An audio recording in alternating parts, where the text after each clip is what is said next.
गुलाम था ये हमारा भारत। उस समय अमेरिका से एक मिशनरी को भेजा गया, उसको भेजा गया कि जाओ भारत और जाकर के भारत को ईसाई राष्ट्र बनाओ। और वो 21-22 साल का नौजवान था जिसका नाम था सैमुअल इवान स्टॉक। ईसाई राष्ट्र का मिशन देकर के उसको भेजा गया।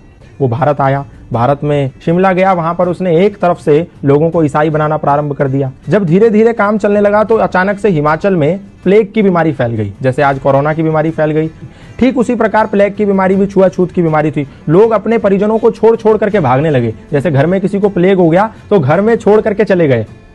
तो ऐसे ही जब देखा सैमुअल इवान स्टॉक ने कि जब ऐसी परिस्थिति पैदा हो गई कि लोग अपने परिजनों को छोड़ छोड़ करके भागने लगे, उस समय वहां पर एक समाज सेवी थे जिनका नाम था पंडित रूलियाराम। वो पंडित रूलियाराम निस्वार्थ भाव से ऐसे लावारिस पड़े लोगों की सेवा कर रहे थे। तो सैमुअल इवान स्टॉक ने देखा कि पंडित रूलियाराम एक खाट के पास हैं जहां पर एक वृद्ध आदमी को लेटा हुआ है और वो प्लेग के मारे तड़प रहा है और उसके गले में एक गिल्टी हो गई है जिसके मारे उसको तड़पन हो रही है। तो पंडित रूलियाराम ने क्या करा, एक कपड़ा लिया, उसकी गर्दन पे रखा और मुंह से उस गिल्टी को निकाल करके उसकी पीड़ा को खत्म कर दिया। उसका मवाद मुंह से निकाला। और जब इस दृश्य को सैमुअल इवान स्टॉक नाम के मिशनरी ने देखा, उसने कहा ये तो सेवा की अत्यंत पराकाष्ठा है, सेवा की उत्कृष्टता है। मैं जो सेवा के नाम पर लोगों को ईसाई बना रहा हूं, ये तो फरेब है, ये तो धोखा है, ये तो फ्रॉडगिरी है, ये तो षड्यंत्र है और ये तो निस्वार्थ सेवा है जहां इनको कुछ नहीं मिलना, ये मर भी सकते हैं, छूने पे लोग मर जा रहे हैं और ये उनकी ऐसी सेवा कर रहा है। उस समय सैमुअल इवान स्टॉक का हृदय परिवर्तन हो गया।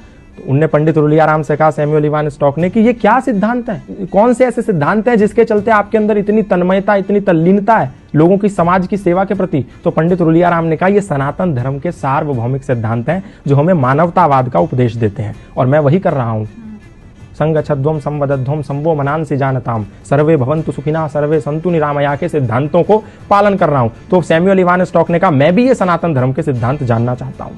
तो सैमुअल इवान स्टॉक को पंडित रूलियाराम ने सत्यार्थ प्रकाश दिया, द लाइट ऑफ ट्रुथ नाम की एक पुस्तक दी। बोला तुम ये पढ़ो और तुम्हें सनातन धर्म का पूरा सारांश पता चल जाएगा कि सनातन है क्या। सैमुअल इवान स्टॉक ने उस पुस्तक का अध्ययन किया। अध्ययन करने के बाद ऐसा हृदय परिवर्तन हो गया कि आया तो था वो भारत को ईसाई राष्ट्र बनाने, वो भारत को आजाद कराने की लड़ाई में कूद पड़ा। और जब वो लड़ाई में कूद पड़ा तो अंग्रेजों ने उसको जेल में बंद कर दिया। जेल में बंद कर दिया तो उसकी मुलाकात लाला लाजपत राय से हुई। जेल से निकल के आने के बाद उसने पंडित रूलियाराम से मिला और बोला कि मैं अब सनातन धर्मी बनना चाहता हूं और मैं अपना नाम भी, क्योंकि आपने जो मुझे सत्यार्थ प्रकाश दी थी, द लाइट ऑफ ट्रुथ, उसको पढ़ने के बाद मेरा हृदय सनातन की और श्रद्धा से भर गया है। तो मैं नाम भी अपना उसी सत्यार्थ प्रकाश से अभिप्रेरित होकर रखना चाहता हूं। अपना नाम सत्यानंद रखना चाहता हूं। और वो व्यक्ति सत्यानंद आर्य सन्यासी बन गया और भारत में रहकर के मृत्यु पर्यंत सनातन धर्म का प्रचार करता रहा। आप सोच के देखिए कि एक व्यक्ति जिसको भारत को ईसाई मुल्क बनाने के लिए भेजा गया था लोगों के साथ छल कपट करके, वो व्यक्ति सनातन धर्म का प्रचारक बन गया। उसने अपनी पत्नी को भी सनातन का प्रचारक बना दिया। अपने घर के एक कोने में यज्ञशाला खोल दी। आज भी हिमाचल प्रदेश में जाएंगे तो वो यज्ञशाला विद्यमान है। वहां उपनिषदों के मंत्र उकेरे हुए हैं उस यज्ञशाला में। उसके घर में आज भी वो भगवत गीता के श्लोक लिखे हुए हैं। तो ये प्रमाण है कि सनातन को कभी ना उस समय, ना आज, ना आने वाले समय में कभी भी लोगों पर थोपा नहीं गया, ना तो तलवार के जोर पे, ना भय और लालच और षड्यंत्र के जोर पे। सनातन से लोग आए और प्रभावित हो गए। फादर कैमिल बुल के ईसाई मिशनरी थे, आए, रामायण से प्रभावित हो गए, सनातन धर्म का प्रचार करने लगे। बाहर से लूसी गेस्ट आई, सनातन धर्म से प्रभावित हो गई, भारत में गुरुकुल खोल दिया।